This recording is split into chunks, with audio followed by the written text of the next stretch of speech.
tonight on CTV3 News. From socializing to tragedy, Orange man found dead after fishing excursion. Out at sea, the Belize Coast Guard is continuing an extensive search operation for one of two men that went missing near Key Crocker. While Albert Vaccaro is safe, Samuel Chief remains missing. From debate to action, Belize's tobacco control bill gains momentum in Parliament. And in some positive news, Summer Robotics Camp gives students hands-on experience in technology and innovation. These are some of the stories we have for you tonight in our newscast for Monday, August 3rd, 2026.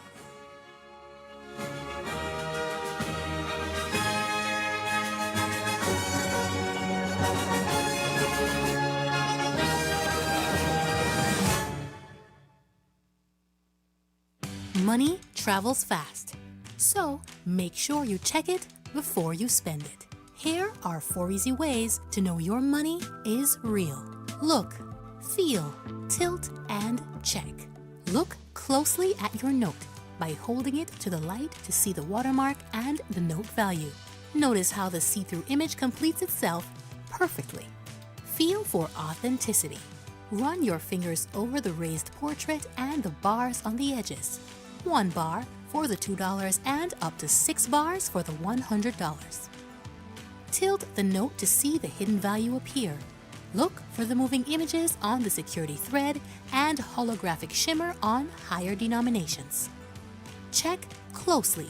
Use UV light or a magnifying glass to find hidden images and microtext. Remember, handling counterfeit money is illegal. If you spot a fake, report it to the police immediately. Look, feel, tilt, and check. Know your money. Check it before you spend it. A message from the Central Bank of Belize.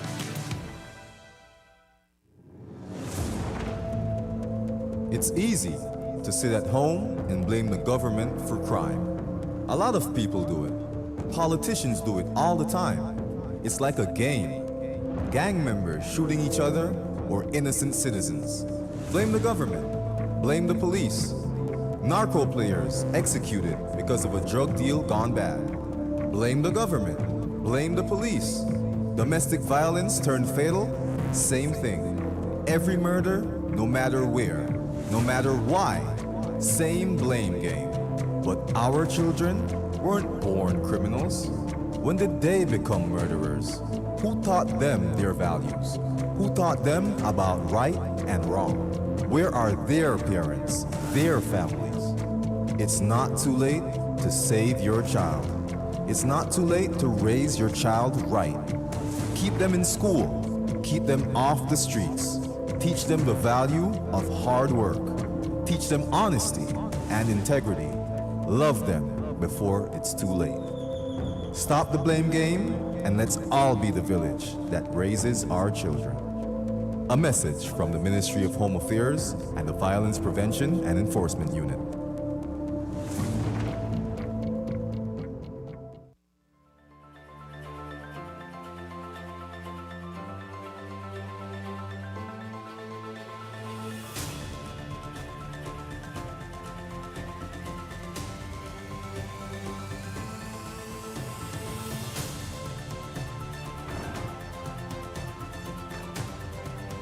Today will be the inauguration of the backup water system.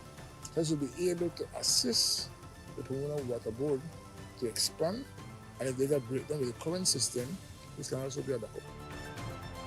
There are times when, especially in the dry season, when the current system might run low or might run dry, and that by itself creates a problem to fetch water.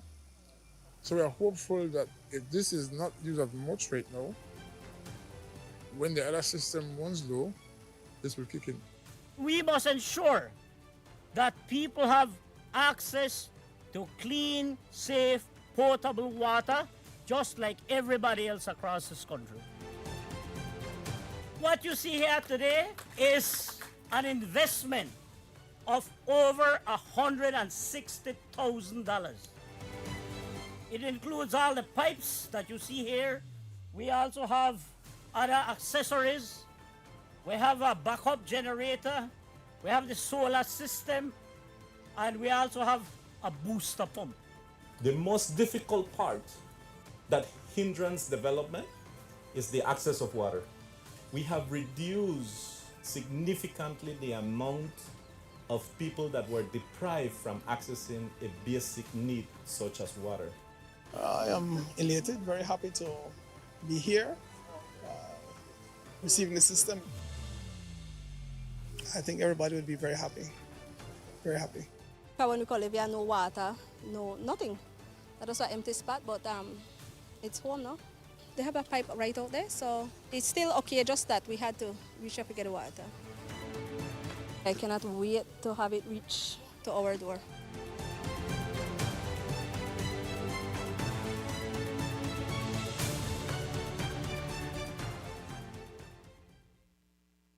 Every day, the demand on your business get higher.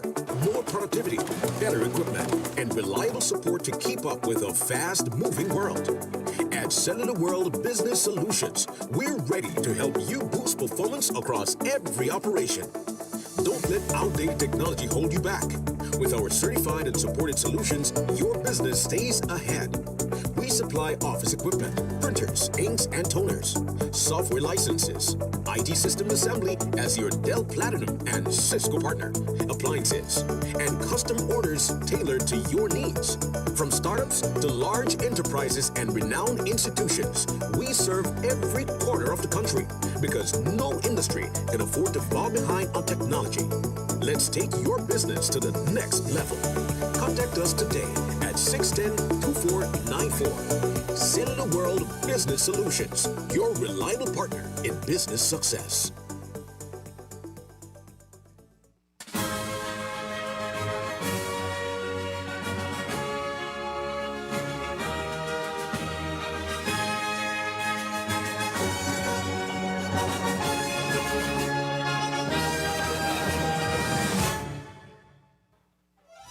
Good evening. With your news also simulcast on Fiesta FM 106.7, I am Joanna Rodriguez. The Orange Walk police are investigating the drowning of a man whose body was discovered at Honeycamp on Sunday morning following what authorities believe was a fishing trip on the lagoon. Police say that shortly after 8:30 Sunday morning, officers responded to reports of a body at Honeycamp. Upon arrival, they found the body of 44-year-old Luciano Acosta lying face up along the edge of a small island in the middle of the lagoon. Initial investigations revealed that Acosta had been socializing with family members on Saturday alongside 41-year-old Eliseo Escalante. Police say the group consumed alcohol beverages before Acosta and Escalante reportedly left in a white canoe at around 3 Sunday morning to go fishing. According to investigators, the canoe is believed to have overturned at approximately 5:30 a.m., causing both men to fall into the water. Escalante reportedly managed to swim to a nearby patch of mangroves, while Acosta was last seen attempting to make his way towards a small island in the lagoon. Police say Escalante called out for assistance, prompting nearby resident Leon Wright to respond in another canoe. Wright rescued Escalante before searching the area, where he later found Acosta motionless along the mangroves surrounding the island. Speaking at this afternoon's police briefing, Assistant Superintendent Stacy Smith said investigators have so far found no evidence to suggest foul play, but emphasized that the investigation remains active as police await the results of a post-mortem examination to determine the official cause of death. Police are investigating the apparent drowning of 44-year-old Luciano Acosta of Orange Walk Town. Police are investigating the apparent drowning of 44-year-old Luciano Acosta of Orange Walk Town, which occurred on Sunday, 2nd August. The investigation commenced at around 8:30 a.m. on the aforementioned date when investigators were called to the Honeycamp Lagoon area in Orange Walk Town. At this location, they encountered the unresponsive body of Mo, which was partially submerged among a mangrove patch.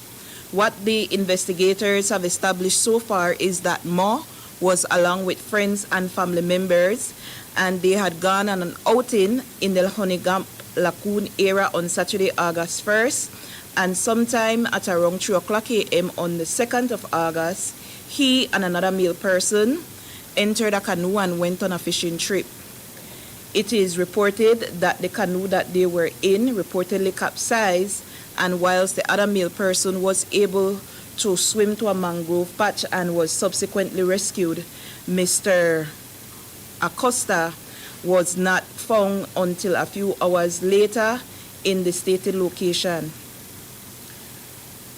The body of Mr. Acosta now awaits a post-mortem examination. Smith also reminded the public of the dangers of consuming alcohol before entering the water, noting that doing so significantly increases the risk of drowning and other tragic accidents. The Belize Coast Guard is continuing an extensive search operation after 2 men were reported missing at sea near Key Cocker. While one of the missing men has since been rescued, authorities are still searching for the second individual and the vessel they were traveling in. During this afternoon's police briefing, Assistant Superintendent Stacey Smith said Albert Vaccaro and Samuel Chi were reported missing after they failed to return from a boating trip on Sunday night. Smith explained that the Belize Coast Guard initiated search and rescue operations at around 10 p.m. on Monday. Search teams were deployed across the waters surrounding Coffee Key and nearby keys in an effort to locate the men.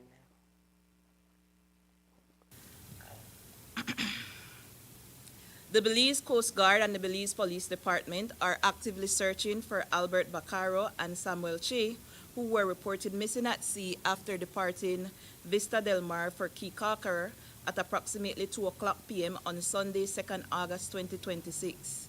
The 2 men were expected to return by 7 o'clock p.m. that evening, but failed to do so. Upon being alerted that the men had not returned, the Belize Coast Guard and the police department commenced search operations at approximately 10 o'clock p.m., conducting searches in the waters surrounding Coffee Key and nearby keys throughout the night. Despite extensive efforts, the search has so far been unsuccessful. Search operations and police investigations remain ongoing. At approximately 11:30 Tuesday morning, Coast Guard personnel located Vaccaro floating in the water. He was rescued and taken for medical evaluation after being found dehydrated and disoriented. As of this evening, Samuel Chi remains missing, and authorities have yet to locate the vessel the men were traveling in. The Belize Coast Guard says search and rescue operations remain ongoing as efforts continue to locate Chi and determine what led to the incident. After several months of testimony and court proceedings, the murder case against 2 interdicted Belize police officers has been put on hold, with the trial now expected to continue in September 2026. Esmond Flores and Solomon Kawo are charged with the March 2023 killing of DeAndre Chi and remain before Justice Morgan in the Orange Walk High Court. Attorney Richard Dickey Bradley is representing Flores, while Dr. Lyndon Jones is appearing on behalf of Kawo. The trial, which opened in April, has reached a defense stage after the prosecution concluded its case. On Wednesday, July 29, both accused officers addressed the court through unsworn statements from the dock, offering their version of the events that led to Chi's death. Bradley told the court that Flores, a police officer with 12 years of service at the time of the incident, was assigned to a mobile patrol when officers received reports of several motorcyclists allegedly speeding through Orange Walk town.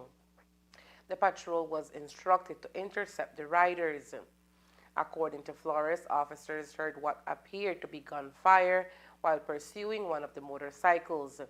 He stated that the police vehicle overtook the motorcycle and came to a stop, prompting the motorcycle to stop briefly behind the patrol before turning around and speeding away. Flores further claimed that another gunshot was heard after the motorcycle eventually came to a stop, causing both riders to fall to the ground. Chi, who was reportedly operating the motorcycle, was later discovered with a gunshot wound to his back. During the defense, Brandy questioned the prosecution's story, arguing that it was difficult to reconcile how the driver could have been struck in the back if another individual had been seated directly behind him. Investigators, however, alleged that both Flores and Kowo exited the police vehicle carrying rifles before the fatal shooting allegations that resulted in both officers being charged with murder. Kowo also gave a statement from the dock reportedly providing an account that closely matched Flores' description of the incident.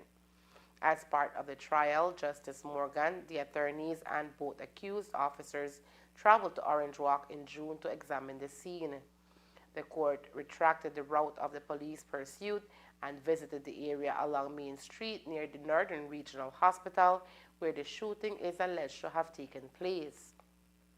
Flores and Kowo have been free on bail since July 19, 2024, when Justice Derek Sylvester granted each officer bail in the amount of $20,000 after the case failed to proceed to trial within the expected time frame. With the defense having presented its case, the proceedings have now been adjourned and the matter is scheduled to resume before the court in September 2026. After nearly a year of debate and consultation, Belize's long-awaited tobacco control bill has reached another major milestone in the House of Representatives. Originally introduced in October 2025, the legislation was presented for a second reading today, marking significant progress towards strengthening the country's public health laws. The bill's advancement comes approximately 10 months after its first introduction, following reports of strong resistance from some cigar vendors who raised concerns over the proposed regulations. The Tobacco Control Bill 2025, spearheaded by Minister of Health and Wellness Kevin Bernard, is designed to establish comprehensive tobacco control measures throughout Belize. The legislation seeks to regulate the sale, use, packaging, advertising, and promotion of tobacco products, while also introducing rules governing electronic nicotine delivery systems, commonly known as the vapes. The legislation seeks to reduce preventable illness, prevent premature deaths, protect non-smokers from exposure to secondhand smoke, discourage young people from becoming addicted to nicotine, and create healthier environments for every Belizean. It is, Mr. Speaker, fundamentally a bill about protection. One question naturally arises: why now? Why is this legislation necessary at this point in Belize's history? And the answer is simple: because the evidence is overwhelming, because the cost of inaction is too high, and because every year that we delay means more preventable disease, more unnecessary suffering, and more avoidable deaths. Mr. Speaker, the World Health Organization estimates that tobacco claims more than 8 million lives every year across the globe. More than 1 million of those deaths occur among people who never smoked themselves, but were exposed to secondhand smoke. Even though the legislation received support from the opposition, there were still some concerns raised. One is excessive reliance on ministerial regulations. Throughout this bill, Parliament is repeatedly asked to delegate significant legislative authority to the minister. The minister is empowered to prescribe numerous substantive matters by regulations, including smoking restrictions, health warnings, packaging requirements, product standards, advertising restrictions, reporting obligations, and even plain packaging requirements. Many of these provisions affect private property rights, commercial activity, and criminal liability. While we agree that regulations ought to be made, it should have and it should require parliamentary oversight. The other area of concern, Mr. Speaker, is the National Tobacco Control Committee. The bill establishes a 15-member National Tobacco Control Committee appointed by the minister. While broad representation is welcome, questions arise. What objective criteria will guide these appointments? How will independence be protected? Will committee recommendations be published? Will annual reports be tabled before Parliament? Public confidence depends upon transparency. A key objective of the bill is to bring Belize's tobacco policies in line with the World Health Organization's Framework Convention on Tobacco Control. The proposed law aims to reduce exposure to secondhand smoke, particularly among children and other vulnerable groups, while increasing public awareness of the health risks associated with tobacco use. Coming up next, the Future Engineers in the Making. We'll take you to the Banquita's House of Culture for the culmination of the Robotics Summer Program. Stay tuned in.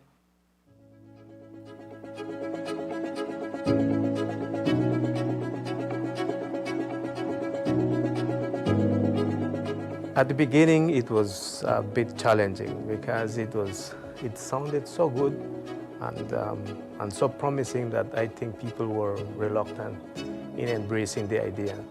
But after 2 years in this NHI program, the perception of people and the usage of people for the services that we offer is very much appreciated. And the people are using all the services that we have. And our population has grown a lot. We actually have registered, which by the way I have to mention this, we never expected to grow this fast. We are at 12,000 and plus registered patients with us right now.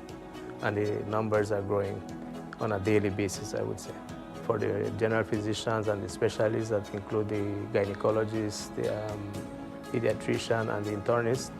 And now we have a nutritionist, it's $2, which is very accessible to people. And when it comes to the laboratory or the images, it's just a 10% cost that they pay for the whole service that is offered. If we have a healthy community, then I would say that the whole country itself is going to benefit from it, because a healthy community is going to be successful economically as a whole. That is my vision of the NHI. It serves its purpose.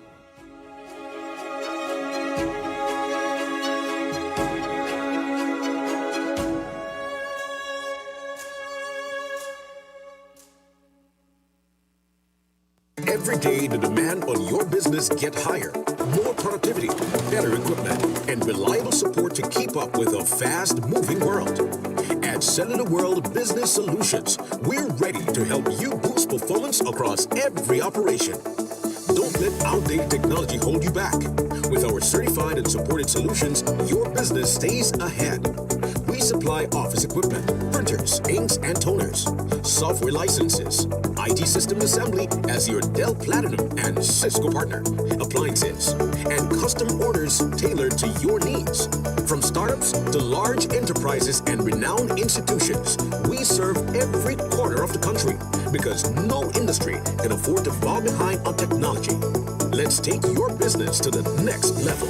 Contact us today at 610-2494. Cellular World Business Solutions, your reliable partner in business success. Money travels fast, so make sure you check it before you spend it. Here are 4 easy ways to know your money is real. Look, feel, tilt, and check. Look closely at your note by holding it to the light to see the watermark and the note value. Notice how the see-through image completes itself perfectly. Feel for authenticity. Run your fingers over the raised portrait and the bars on the edges. 1 bar for the $2 and up to 6 bars for the $100. Tilt the note to see the hidden value appear. Look for the moving images on the security thread and holographic shimmer on higher denominations. Check closely. Use UV light or a magnifying glass to find hidden images and microtext. Remember, handling counterfeit money is illegal. If you spot a fake, report it to the police immediately.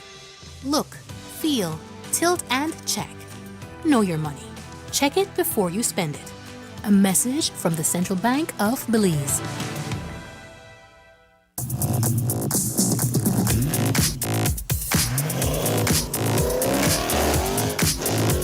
When speed matters, every second counts.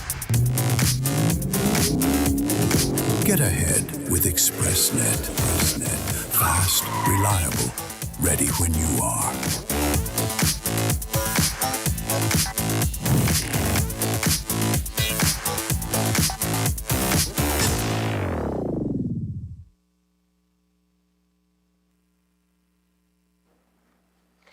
The government of Belize is moving ahead with an ambitious effort to modernize the public service through an $8 million loan from the Inter-American Development Bank, IDB, a proposal that was presented in the House of Representatives on Friday. The Civil Service Modernization Project is designed to transform how the public service operates by introducing digital systems, reforming the government's pay and grading structure, and strengthening workforce planning through an integrated approach. The initiative also includes $1 million in counterpart funding from the government of Belize, bringing the total investment to $9 million. Government officials have described the project as a key step towards creating a more efficient, transparent, and responsive public service. The modernization was developed in consultation with public sector labor unions and seeks to address long-standing challenges, including budget overruns and salary disparities, while making it clear that reforms will not result in job losses. Although the proposal received general support from the opposition, Leader of the Opposition, Tracy Tager-Panton, said greater transparency would be essential as the project moves forward. Modernization is therefore a principle we support. The issue, however, is whether there are adequate safeguards in place and whether the Belizean people can be assured that this investment will deliver measurable results. Whether this investment will deliver value for money, a robust conversation we're now having in the public domain. Mr. Speaker, as I said before, every loan motion that comes before this House represents an obligation that the Belizean people must repay. That is why parliamentary scrutiny is not, in our view, a procedural exercise. It is a constitutional responsibility.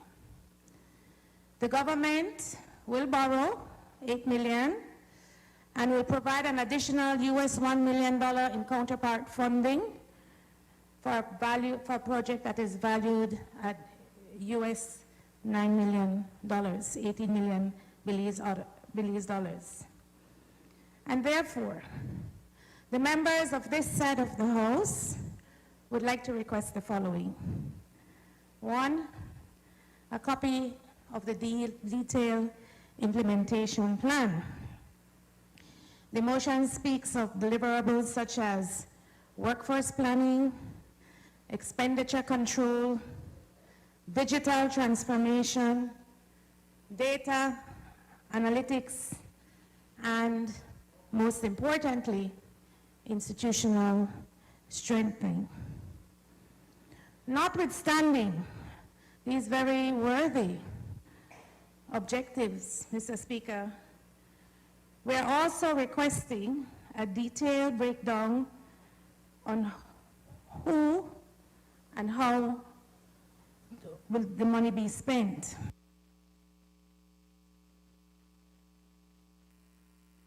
As for the Minister of the Public Service, he noted that the project is a key step towards transforming and improving the efficiency of the government of Belize's operations. Mr. Speaker, why is this project needed? This project addresses several long-standing challenges within the public service. Number one, annual expenditures on personnel continue to exceed original budget estimates, placing pressure on government finances. Number two, there are significant variances in compensation among similar job categories, affecting consistency and equity. Mr. Speaker, there are many instances that create this anomaly, and we don't have to go into detail today, but we have discussed this with public officers. We have discussed these anomalies with the Public Service Union, with our partners, so that we can gain consensus on how to move forward. The third reason why this project is needed, Mr. Speaker, is because there still remains weaknesses in enforcing policies and implementing effective control system. One of those weaknesses identified is that there is not an integrated human resource information system. There is no integrated system, Mr. Speaker, and that system is not even linked, and we have to get it linked to the financial management information system, so that these two systems, these two digital systems, can start communicating with each other and putting in place the necessary guardrails that we need to put in place. If approved, the IDB-funded project is expected to lay the foundation for a more modern and sustainable civil service with improvements aimed at enhancing government efficiency and better serving the people of Belize.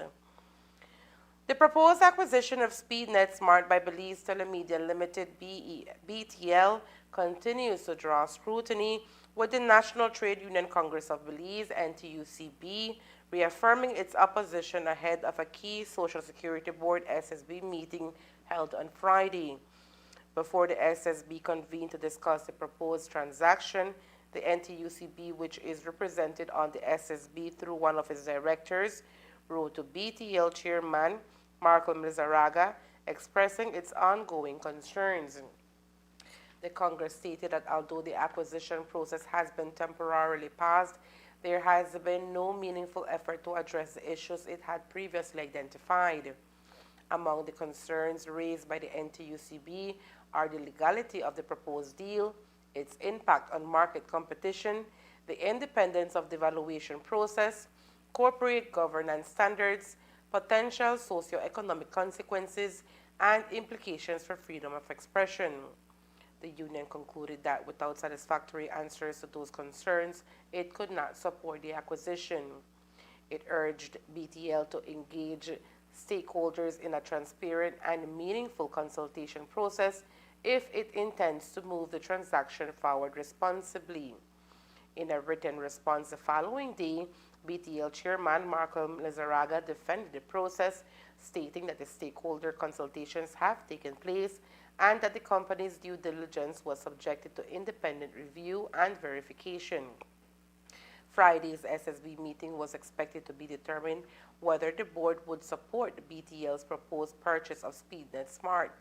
The Social Security Board holds 34.3% of BTL's ordinary shares, while the government of Belize owns 49.3% of the ordinary shares and all of the company's preference shares.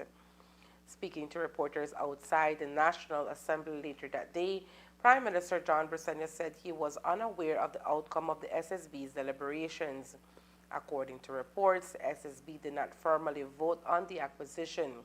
Instead, the board reportedly issued a no objection, a position that differs from formal approval and does not legally bind the company. Meanwhile, the acquisition process appears to be gaining momentum. Reports suggest that BTL's board of directors could vote on the proposed buyout, with a decision expected no later than August 10th. Despite any decision by BTL's board, the transaction cannot proceed without approval from the Public Utilities Commission.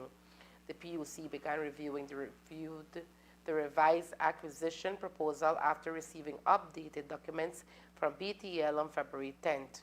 More than 3 months have passed since the consultation process concluded, but the Commission has yet to issue a decision. According to PUC officials, the governing legislation does not prescribe a specific procedure or timeline for approving a share transfer in a transaction involving the acquisition of SpeedNet stock. Officials have also clarified that any decision by BTL's board to approve the buyout would not by itself violate the provisions of the relevant legislation. And the Belize Chamber of Commerce and Industry, BCCI, has also renewed its opposition to Belize Telemedia Limited, BTL, proposed purchase of SpeedNet Communications Limited, arguing that the transaction, as currently presented, poses significant risk to public funds and the retirement savings of Belizean workers. In a statement released on Monday, the Chamber said its concerns remain unresolved despite exchanging formal correspondence with BTL. The BCCI noted that it wrote to the company on July 30th outlining its objections and received a response from BTL chairman Marco Mizaraga on July 31st. However, it contends that key issues surrounding corporate governance, financial due diligence, market competition, and legal compliance have not been adequately addressed. The Chamber outlined 4 principal concerns it believes should be resolved before the acquisition moves forward. It is calling for a second independent valuation backed by at least 5 years of audited financial statements from SpeedNet. The BCCI also raised concerns about the potential impact on Belize's telecommunications market, pointing out that the country has no comprehensive competition or merger control legislation. On the legal front, the Chamber maintains that the elimination of BTL's only significant competitor could conflict with Section 42(4) of the Telecommunications Act. It further contends that oversight by the Public Utilities Commission, PUC, should not be viewed as a substitute for the benefits of a competitive marketplace. As a representative of more than 6,000 employers across Belize, the BCCI has a fiduciary and civic responsibility to safeguard the business environment and public investment, said BCCI President Giacomo Sanchez. Voluntary promises and contractual indemnity clauses cannot replace real market competition. The BCCI said it remains willing to engage in constructive discussions on the matter. Up to news time, BTL had not issued a further response to the Chamber's latest statement. After 2 weeks of hands-on learning and innovation, a summer robotics program hosted by the National Institute of Culture and History NICH through the Banquitas House of Culture in collaboration with the Department of Youth Services came to a close on Friday. The program introduced young participants to the fundamentals of robotics, coding, and problem solving, while encouraging creativity and teamwork in a fun and interactive environment. The program instructor, William Robinson, noted that robotics can often seem intimidating, but watching participants become excited as they build and program their own projects was one of the most fulfilling aspects of the experience. He expressed hope that the program has inspired more than young people to explore careers in science, technology, engineering, and mathematics. We're looking at students who wanted to be engaged during the summer holidays. We have students here from Orange Walk Technical, You Hope, Bishop Martin, and other schools. So that was the intended thing that we wanted to do, was to have students engage. And the robotics is what NICH and the Department of Youth Services, they come up with. Talk to us in terms of, what are some of the things that were discussed or were covered during this summer training? Okay, we look at the 4 different areas, which includes missions, students had to they look at the different kits available. They had to put the missions on a table. They had to design a robot, come up with their own strategy, their own unique way of designing a robot. They also look at coding the robot, ensuring that the robot does particular missions on the table. Much of it had to do with teamwork. I had them in 2 different teams, and today we're going to be finishing our training by hosting a competition, a mini competition. I also noticed that you guys had some younger kids as well. In terms of what was that like, having these younger kids as well engaged? Right. Also, we have primary school kids. Last 2 weeks, I think Muffles College embarked in a robotics summer camp. And I am seeing some of those same students who participated in that camp. They are right here. It is something that they love. And if they love doing this, then that's a big plus for them. We give it to them. Among those sharing their knowledge was a student from Muffles College High School who assisted throughout the camp. The experience, according to young Aiden Logan, allowed her to pass on the skills he has developed while inspiring younger students to become interested in robotics and technology. So this experience is a good experience for the young generation, for them to learn about robotics in general, because this is the future of Belize. So I was here assisting Mr. Robinson, and it was all overall a really good experience for these kids here. What was your favorite part as being, able to teach some of the younger students about something that you love? So my favorite thing is that I could teach these kids what I've learned over the years at my high school at Muffles, and it's very good, so they're going to continue on learning more about robotics. One young participant also spoke about his excitement after completing the program, saying he enjoyed learning how robotics works and is eager to share what he has learned with classmates when he returns to school. Well, I decided to join because I like Legos and also I like building stuff, and so I thought robotics would be pretty much the same. Tell us about what are some of the things that you have learned so far in terms of robotics. I've learned to work more with teammates. I've learned more about robots generally and how to use the motors, how to code, and etc.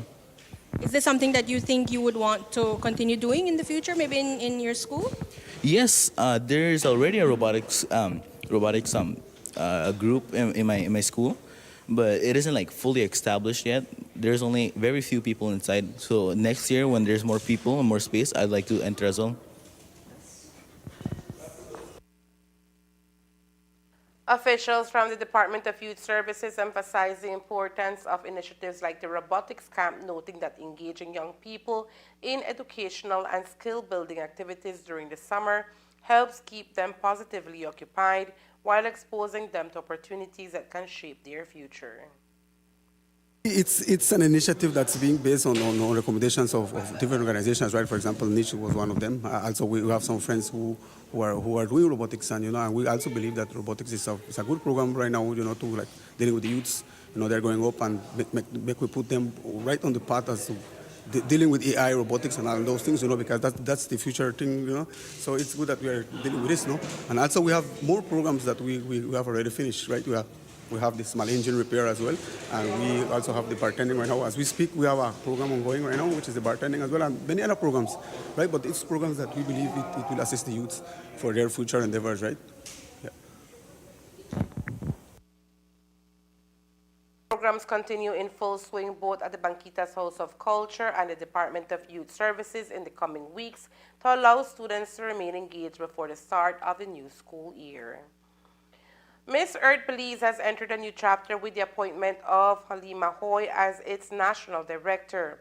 A former Miss Universe Belize and international pageant representative, Hoy says she is excited to take on the new role and is looking forward to learning and growing as she leads the organization into the future.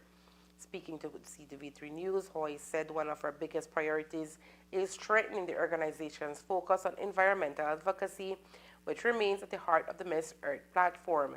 She explained that the pageant is about much more than beauty, encouraging young women to become ambassadors for environmental awareness while making a positive impact in their communities. I think there's a collaborative vision for sure of first and foremost enhancing what pageantry means in Belize. It provides a avenue for young women to express leadership and creativity, and specifically for Miss Earth Belize is to create more advocates for our natural resources and our environment. And I think that these ladies that we have this year, they bring that to light in a very unique way. Talk to us about your top priorities for Miss Earth, during your first year as the national director. I have to be honest with you. The first thing is to learn more about this position because I do have experience and I have a little bit of background in leadership in that way. But I do want to learn as much as I can from the rest of the directors and from also learning from the young women who are bringing their talents forward. But I want to see that the pageant becomes bigger in Belize. I want more young women and just a greater Belizean audience to be aware of what it means to be Miss Earth Belize.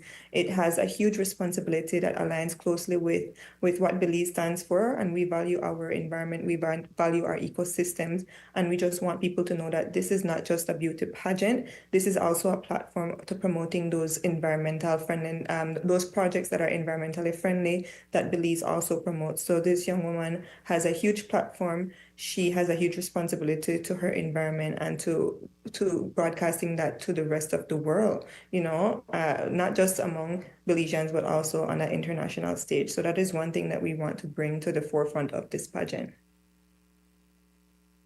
As National Director, Hoy says she hopes to mentor delegates by helping them develop their communication skills, leadership abilities, and confidence both on and off the stage. We are going in a very good direction already. First of all, this is the first Miss Earth pageant that we will be having because before we would just appoint someone to want to represent the country.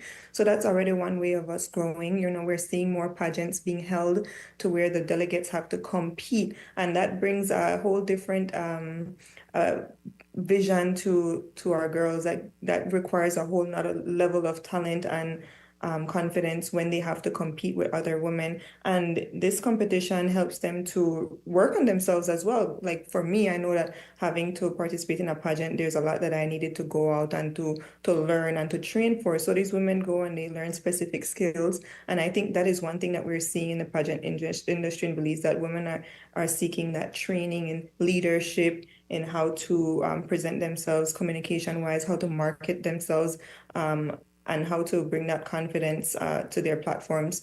I also think that we're getting a lot more support from different industries in Belize as well. We have, with the Miss Earth, we have partners in the government, we have the Department of Environment, we have the Ministry of Natural Resources behind us, and we are seeing that we can share, there's a collaborative effort to bring certain platforms, certain advocacies to the forefront, and we are getting that collaboration from different sectors of Belize. So it's very exciting for us and for the broader pageant community in Belize.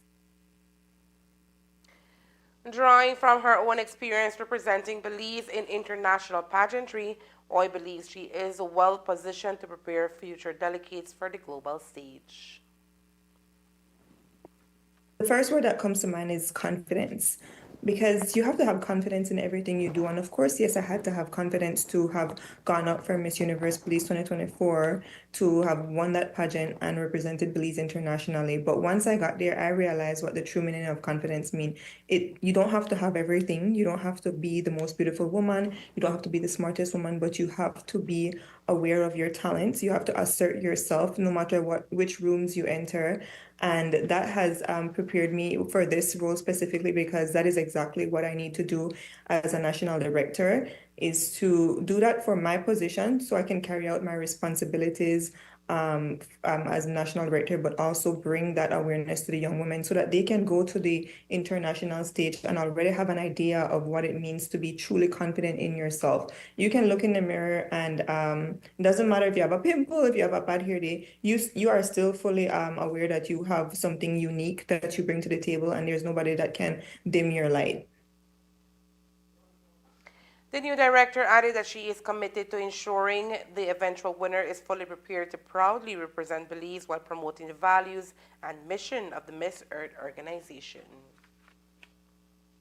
Listen to them and people can follow them as well. So I am a mentor to teach them how to be confident in what they stand for, but they are mentors in their own right as well, going out there and sharing their advocacies with their communities, with children, with other organizations and so forth. So we really want someone who can work hand in hand with other departments as well. So there's that, so leadership, being able to work with different people and being confident in what they stand for.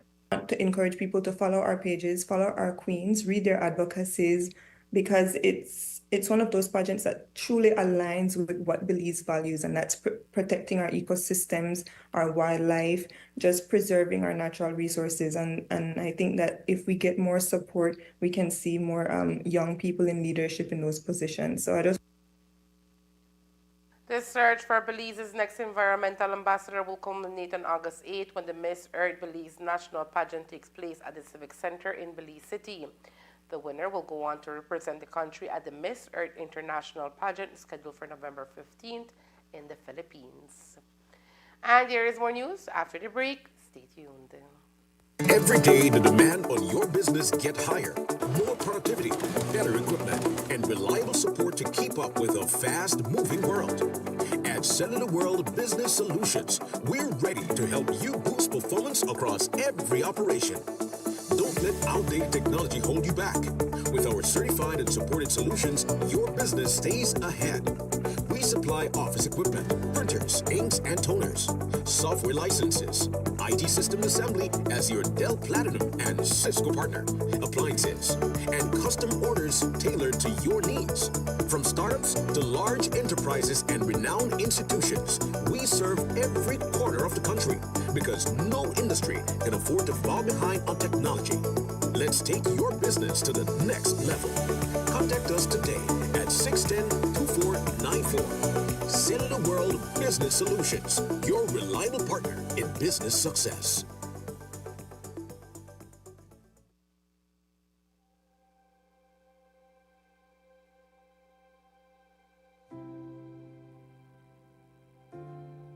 It is a distinct honor to be here in Belize for the launch of the Caribbean Development Bank's Basic Needs Trust Fund 11th program, BNTF 11. For more than 4 decades, BNTF has stood as one of the bank's most visible and impactful instruments for community-based poverty reduction. Here in Belize, the legacy is clear. Over the past 25 years, BNTF has completed 79 sub-projects in vulnerable communities at an estimated cost of $23.79 million United States dollars. Through BNTF 11, we have begun a new cycle of investments. This investment of more than $5.2 million United States dollars represents far more than approved financing. It represents a renewed commitment. BNTF has supported transformative investments in education, water and sanitation, community infrastructure, livelihoods, and social development. Through BNTF 11, we have an opportunity to build on that legacy by ensuring that our investments respond directly to the needs of our people, particularly the most vulnerable among us. The new school building has made a huge difference for me and my classmates. The improvement to our school have made our learning environment cleaner, safer, and more comfortable. Thank you to the Caribbean Development Bank, Belize Social Investment Fund, the government, and everyone else who helped. No one must be left behind. not that child attending school in rural Toledo, not the farmer in Orange Rock, not the family in Corozal, not the communities that continue to face challenges accessing basic services.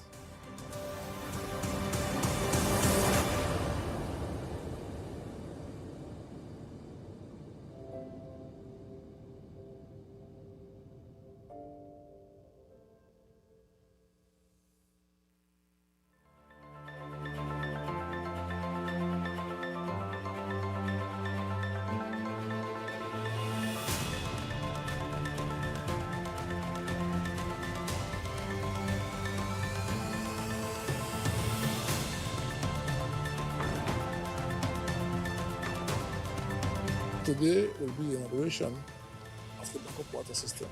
This will be able to assist the Communal Water Board to expand, and if they get breakdown with the current system, this can also be a backup. There are times when, especially in the dry season, when the current system might run low or might run dry, and that by itself creates a problem to fetch water.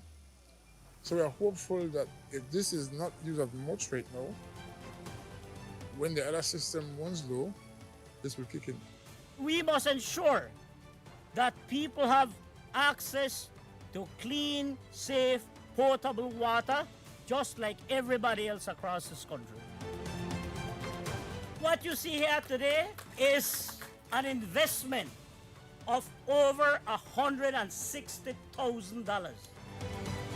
It includes all the pipes that you see here. We also have other accessories. We have a backup generator. We have the solar system. And we also have a booster pump. The most difficult part that hinders development is the access of water. We have reduced significantly the amount of people that were deprived from accessing a basic need such as water. I am elated, very happy to be here, receiving the system. I think everybody would be very happy, very happy. When we call it, we have no water, no nothing. That was an empty spot, but it's home now. They have a pipe right out there, so it's still okay, just that we had to reach up to get the water. I cannot wait to have it reach to our door.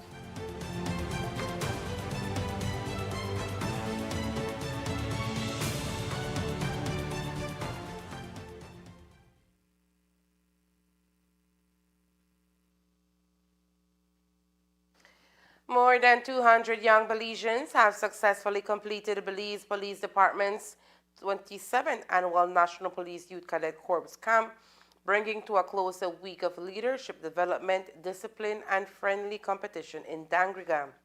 The camp concluded on Saturday, August 1st, and welcomed 279 youth cadets, along with 80 police officers and civilian instructors from across the country. This year's camp was held under the theme Command with Honor, Inspire Action, Teaching Young Minds for a Successful Tomorrow. Speaking during this afternoon's police press briefing, Assistant Superintendent Stacy Smith highlighted the camp's continued role in developing leadership skills, teamwork, and the personal discipline among Belize's youth.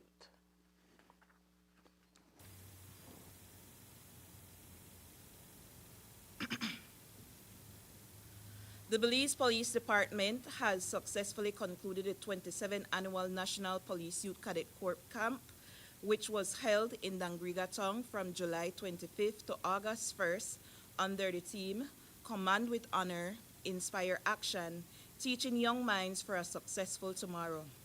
The week-long camp brought together 279 cadets and 80 police and civilian instructors from across Belize for leadership training, educational sessions, sports cultural activities, and community service.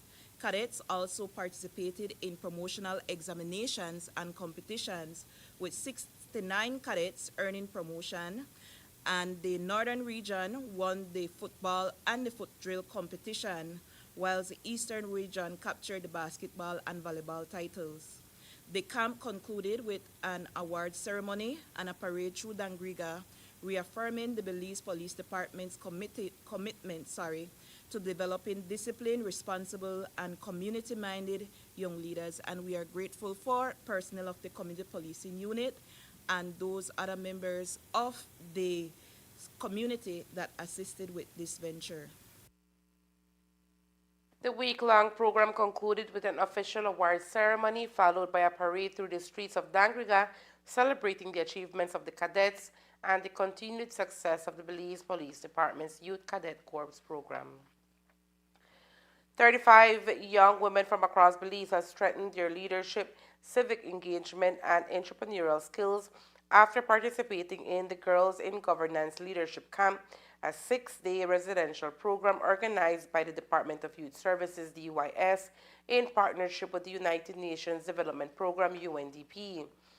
Hosted at the Kindred Spirit Campgrounds in Belmopan, the camp provided participants with an interactive learning experience designed to prepare the next generation of female leaders. The initiative aligns with DYS's commitment to equipping young people with leadership training, life skills, and opportunities that encourage active participation in national development. Throughout the program, participants engaged in activities that promoted self-awareness, leadership development, and a deeper understanding of Belize's governance systems. Workshops also focus on strengthening communication and advocacy skills, empowering the young women to confidently represent themselves and contribute to positive change within their communities. Entrepreneurship was a major component of the camp's hands-on learning experience. During creative workshops, participants designed Belize-themed tote bags, crafted jewelry, produced locally inspired souvenirs, and transformed recycled materials into eco-friendly artwork. The activities also introduced them to branding, product presentation, storytelling, and marketing, highlighting how creativity, culture, and sustainability can be transformed into viable business opportunities. And that's the news. We invite you to join us for another newscast on Tuesday, August 4th, here on CTV3 News and Fiesta FM 106.7. Remember that to read a text version of the news, you can visit our website at ctv3belizenews.com. You can also log on to our Facebook page for current stories at facebook.com/ctv3belizenews or our YouTube channel at CTV3 News BZ. From all of us here at CTV3, thank you for watching and listening. Good night.